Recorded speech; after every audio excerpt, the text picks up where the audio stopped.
Là, on se trouve dans le Living Lab, donc, qui est un espace d'atelier de créativité ou de démarche design dans laquelle on travaille avec des porteurs de projets, des entreprises, des collectivités sur différents sujets et différentes problématiques.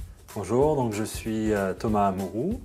Je dirige la partie projet et production à CapScience avec Nicolas Delettre et en particulier j'ai un rôle dans le 127 degrés qui est le tiers-lieu réunissant un Living Lab et un Fab Lab à CapScience. Donc CapScience, c'est un centre de culture scientifique qui a des activités très diverses puisqu'on a des activités d'exposition, de diffusion des sciences et des techniques, et on a vraiment ouvert un lieu atypique, assez particulier, qui est donc le 127 degrés, donc 400 mètres carrés réunissant un laboratoire de prototypage, un Fab Lab et un Living Lab. Fab Lab, c'est un lieu réunissant un certain nombre de machines à commande numérique notamment, mais également des compétences d'accompagnement de projet. Donc les gens vont pouvoir venir être formés, être accompagnés dans leur production de prototypes en utilisant une découpe laser, une imprimante 3D, une découpe vinyle, des scies, des fers à souder, de l'électronique, de la programmation.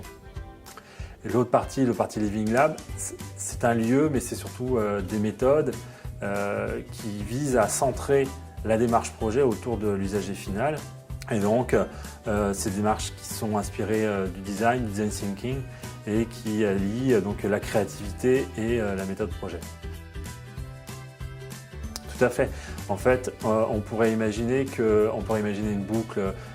Généralement on appelle une boucle d'innovation, c'est-à-dire qu'on peut venir avec une idée ou un concept, suivant la maturité, être au Living Lab, la travailler avec des particuliers, avec des usagers et la faire maturer. Quand elle est bien mûre, on veut prototyper, donc on va aller au Fab Lab, mais ce prototype, on va vouloir le retester, donc on revient au Living Lab, on rencontre l'usager et on va le reperfectionner, on va l'ajuster en fonction des retours en retournant au Fab Lab. Et donc, via des boucles itératives, on arrive à un produit ou une idée qui est testée et dont le concept est validé par l'usage.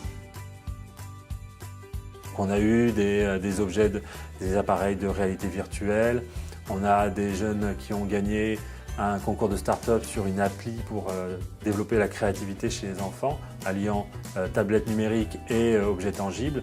Et donc ils sont venus les samedis après-midi tester avec les enfants qui fréquentaient déjà CapScience et leurs parents pour faire avancer leur projet.